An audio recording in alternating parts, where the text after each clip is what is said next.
하나님의 뜻으로 말미암아 그리스도 예수의 사도된 바울과 형제 디모데는 골로새에 있는 성도들 곧 그리스도 안에서 신실한 형제들에게 편지하노니 우리 아버지 하나님으로부터 은혜와 평강이 너희에게 있을지어다. 우리가 너희를 위하여 기도할 때마다 하나님 곧 우리 주 예수 그리스도의 아버지께 감사하노라. 이는 그리스도 예수 안에 너희의 믿음과 모든 성도에 대한 사랑을 들었으며 너희를 위하여 하늘에 쌓아둔 소망으로 말미암음이니 곧 너희가 전에 복음 진리의 말씀을 들은 것이라. 이 복음이 이미 너희에게 이름에 너희가 듣고 참으로 하나님의 은혜를 깨달은 날부터 너희 중에서와 같이 또한 온 천하에서도 열매를 맺어 자라는도다. 이와 같이 우리와 함께 종된 사랑하는 에바브라에게 너희가 배웠나니 그는 너희를 위한 그리스도의 신실한 일꾼이요 성령 안에서 너희 사랑을 우리에게 알린 자니라. 아멘. 자, 건강하게 성장한 골로새 교회라고 제목으로 오늘 말씀드립니다.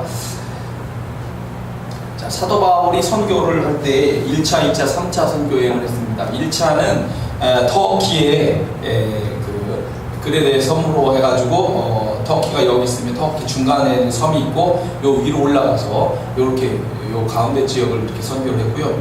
2차 선교 지역은 이쪽 터키에서 이제 그 그리스로 넘어갔죠. 그리스로 넘어가서 이렇게 그리스 지역을 이렇게 통과하면서 이렇게 선교를 했고요. 3차 선교 여행은 주로 이 터키의 동남쪽에 있는 에베소를 중심으로 이제 선교를 했습니다. 이 에베소를 중심으로 해서 이게 방사형으로 이렇게 펼쳐지면서 선교를 했을 것이라고 이렇게 보고 있는데, 에베소에서 약 160km 정도 내륙으로 터키의 내륙으로 떨어진 곳에 그 골로새라고 하는 그 도시가 있는 겁니다. 이 골로새라고 하는 그 도시는 고대로부터 페르시아 제국 시대에 헬라 제국 시대에 로부터 계속해서 그 중요한 도시로 취급이 되어졌고요. 부르기아의 대도시다. 부르기아라고 하는 이제 그 지역명입니다. 부르기아의 대도시다. 인구가 조밀하며 풍부한 부를 누리고 있는 도시다라고 하는 이런 묘사로 알려진 그런 그 도시입니다. 근데 이제 시대가 변하는 거예요. 로마 시대인데 로마 시대의 시대가 변하면서 에베소라고 하는 장소가 이게 이제 바다를 끼고 있다 보니까 이 무역의 중심지가 되고 아시아의 수도 같은 그런 그 역할을 합니다. 그래서 에베소가 커지게 되니까 내륙에 있는 이 골로새는 중요하지 않은 도시로 이렇게 변화가 됐습니다. 그럼에도 불구하고 토지가 물론 이제 비옥하고요. 목양에 적합해서 양모 산업, 염색 산업이 발달했다라고 합니다. 그럼 이 골로새 교회는 누가 세웠느냐? 일단 추정하는 것이지만 사도 바울의 동역자였던 에바브라라고 하는 사람의 전도에 의해서 세워졌을 것이다라고 이렇게 생각을 하고, 그래서 사도 바울과 또한 밀접하게 연결해서 선교를 이렇게 하게 되는 그러한 도시로 이렇게 추정을 하고 있습니다. 옥중서신의 에베소서와 골로새서는 비슷한 점이 많기 때문에 쌍둥이 서신이다라고 이렇게 이야기합니다. 어떤 점이 비슷하냐면 예수 그리스도와 교회의 관계를 설명을 하고 있고 성도들의 신앙 성장을 격려하고 있다라고 하는 점이 비슷한 점입니다. 차이점은 세 가지 정도 되는데, 에베소서는 예수 그리스도와 교회의 관계에 대해서 더 많은 설명을 하고 있고, 골로새서는 거기에서 더 나아가서 예수님과 세상과의 관계를 또한 더 설명하고 있다, 이렇게 보고 있습니다. 에베소서는 그 예수 그리스도의 몸으로서의 교회를 설명을 하고 있고, 골로새서는 교회의 머리 되신 예수 그리스도를 강조하고 있다고 이야기합니다.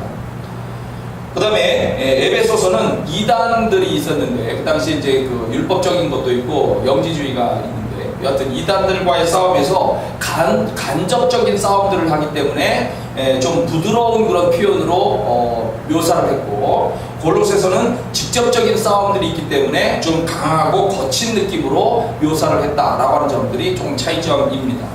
자, 오늘 두 가지 말씀으로 드립니다. 먼저 1절, 2절 문안 인사입니다. 여기에 사도 바울은 동역자였던 디모데와 함께 인사를 하고 있습니다. 그럼 문안 인사를 누구에게 하느냐? 이제 골로새 교회에게 하는 거니까 당연히 골로새 교회의 성도들인데, 지금 구체적으로 표현한 것이 뭐냐면 그리스도 안에서 신실한 형제들이다라고 이렇게 표현을 하고 있습니다. 우리가 누구를 신실하다라고 얘기하냐면 믿음이 투철하고 합니다. 하나님께 충성하는 자들입니다. 그래서 이런 사람들이 교회 안에 있어야 교회가 그 주어진 역할과 사명을 잘 감당할 수가 있게 되는 것이죠. 감리교회 창시자였던 그 존 웨슬리의 간증에 보면 이런 말이 나옵니다. 내가 이제 웨슬리는 어릴 때부터 이제 그 목사님의 가정에서 태어났기 때문에 그 신앙 안에서 규칙적인 그런 교육을 받으면서 성장을 하죠. 내가 회심을 하고 중생을 체험하기 전에도 선교사였다. 예수 믿는 사람이었다. 나는 예수를 열심으로 믿었고 온갖 교회 일에 몰두했다. 그러나 그 당시에는 내가 아들의 믿음이 아니라 하나님의 아들의 믿음이 아니라 종의 믿음을 가지고 있었다라고 비교를 하는 거예요. 종의 믿음과 아들의 믿음이 어떤 차이가 있느냐면 종의 믿음은 하라니까 억지로 하는 거예요. 시키니까 하는 거예요.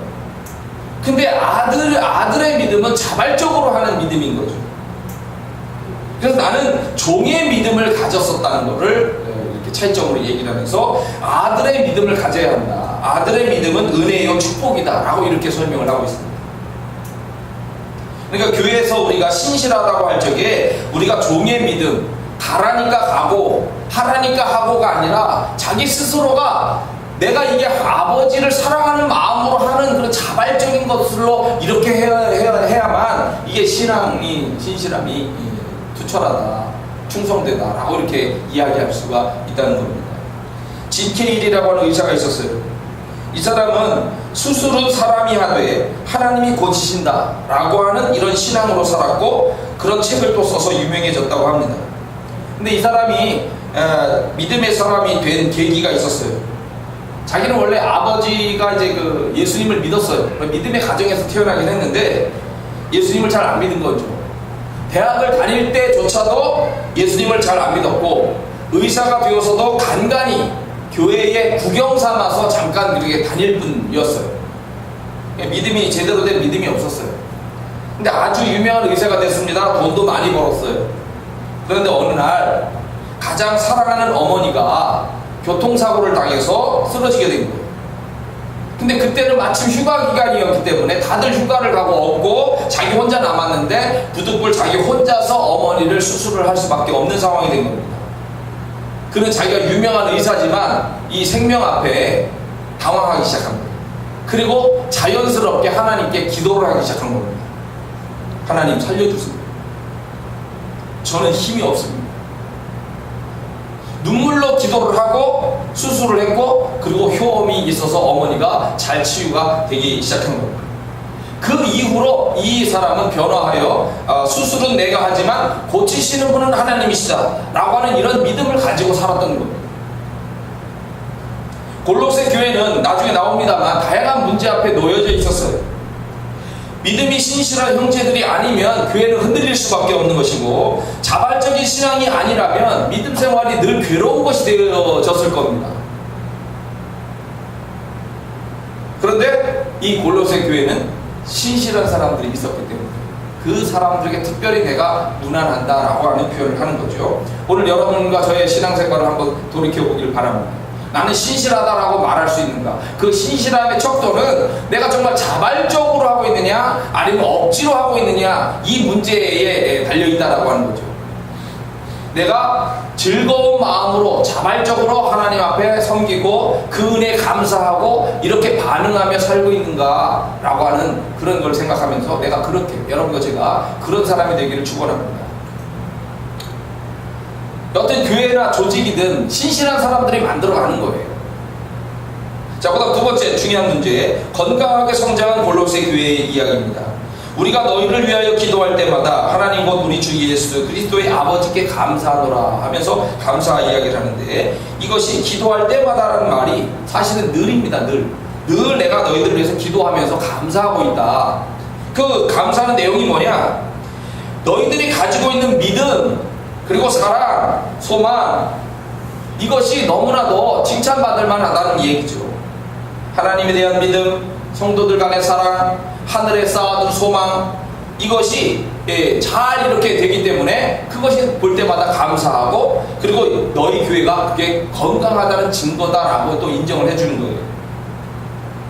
오늘 우리가 가지고 있는 믿음과 사랑과 소망은 조화를 이루어야 되고, 그리고 이것이 그냥 어떤 이론적이거나 어떤 단편적인 이런 문제가 아니라 실제적인 것이 되도록 해야 돼요. 우리 삶에 실제적인 것이 되도록 힘써야 된다는 겁니다.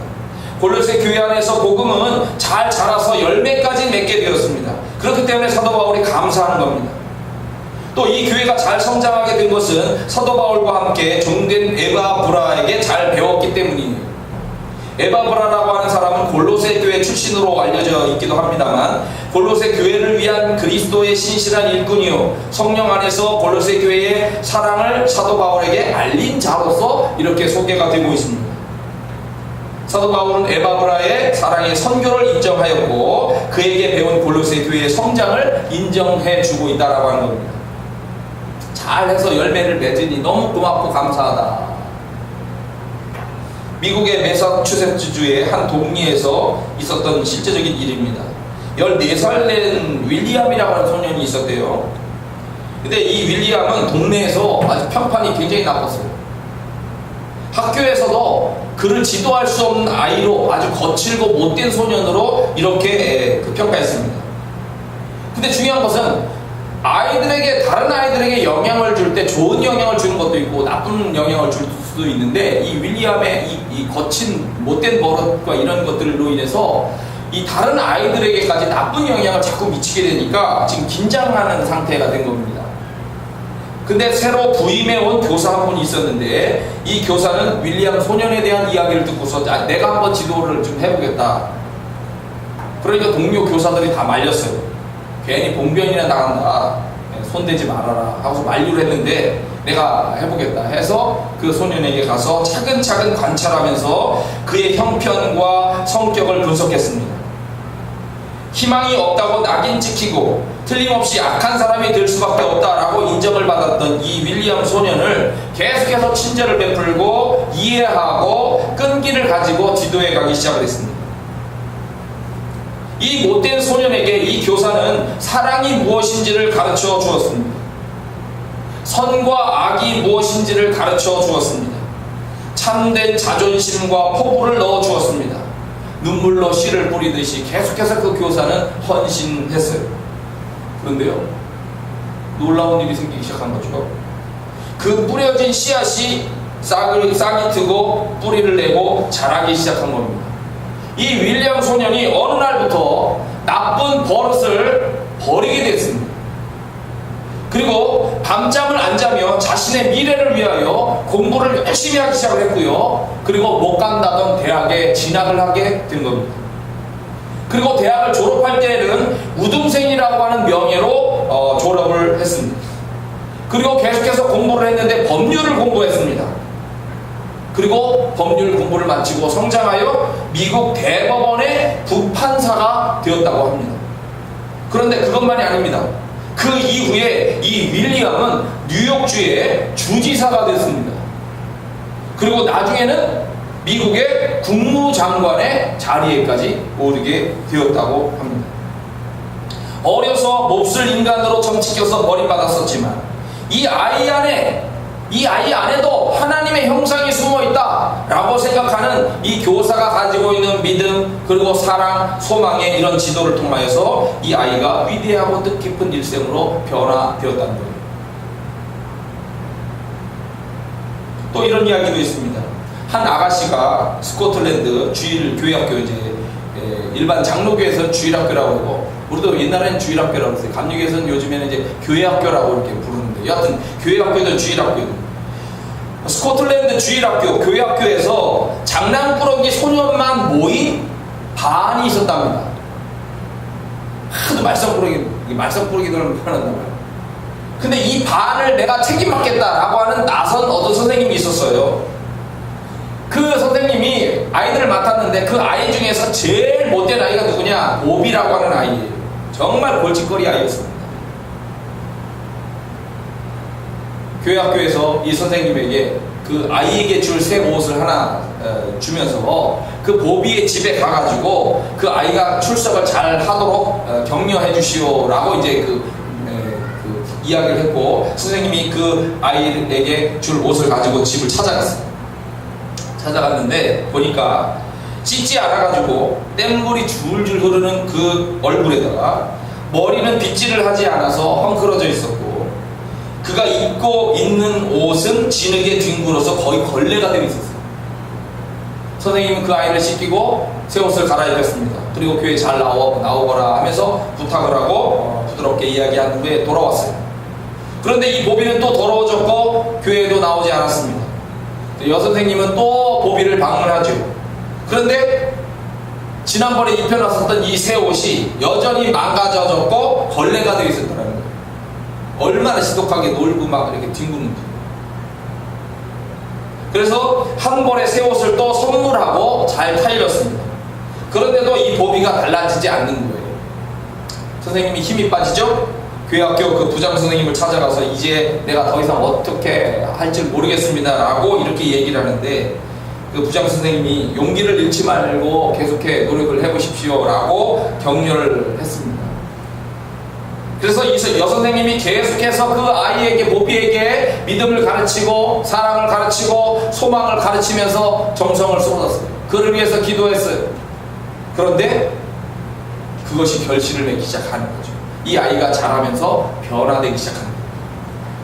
고삐 풀어진 망아지 같던 이 소년이 훌륭하게 성장을 하기 시작하더니 결국에 자기가 나는 선교사로 갈 거예요 해가지고 중국에 선교사를 간 거예요. 이분이 로버트 스미슨 목사입니다. 이분은 중국어로 성경을 번역을 했어요.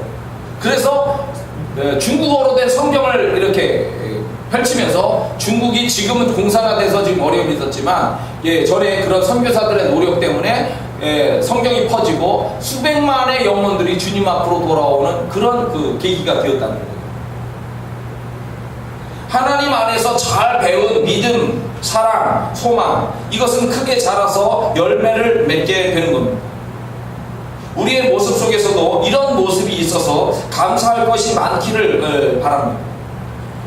건강하게 이렇게 잘 성장한 골로새 교회의 좋은 믿음의 영향력은 오늘 우리가 읽는 우리가 성경을 보잖아요. 오늘 우리들에게까지 좋은 영향을 주는 거예요. 그렇게 잘 성장한 교회는 감사할 일이 있습니다. 그렇게 잘 성장한 교회는 좋은 영향을 끼쳐서 주변 사람들에게도 아름다운 영향력으로, 복음의 그런 영향력으로서 영향을 주는 거예요. 오늘 우리들도 이 골로새 교회와 같이 믿음과 소망과 사랑 안에서 건강하게 잘 자라고 열매로 맺어서 우리 안에서와 그리고 바깥에 있는 많은 세상 사람들에게도 좋은 믿음의 영향력으로 이렇게 영향을 주는 그런 여러분과 저의 삶이 되고, 그리고 교회가 되기를 축원합니다. 같이 한번 기도하겠습니다. 오늘 말씀 생각하면서 잠시 기도합니다. 신실한 골로새 교인들과 같이 우리